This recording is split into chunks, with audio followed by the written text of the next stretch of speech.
যারা গেম খেলেন বেশি বেশি করে খেলবেন, কারণ গেম খেলা স্বাস্থ্যের জন্য বেশি ভালো। গেম খেললে ব্রেন ভালো থাকে, গেম খেললে শয়তানে একটু সুন্দর করে লাগতে পারবে, গেম খেললে মারামারি করার সুযোগ পাবেন, সেজন্য গেম ভালো করে খেলবেন। আর যারা আল্লাহর পথে আসতে চান তারা বাদ দেওয়ার চেষ্টা করবেন। বুঝাতে পারিনি মনে কথাটা? আমি হ্যাঁ বলেছি, ঠিক আছে, গেম খেলেন, খেলবেন না কেন? এই বয়সে না খেলে কি বুড়ো বয়সে খেলবেন নাকি? কিন্তু গেমে যেন আপনাকে না খেলে। বুঝেন না আমার কথা?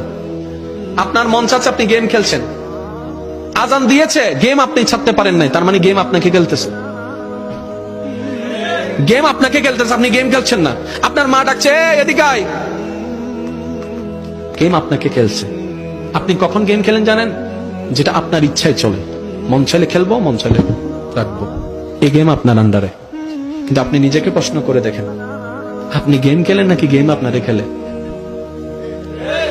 যদি গেম আপনাকে খেলে তাহলে দেন সব, জোরে বলেন না, সব এমবিও টিয়াও সব শেষ।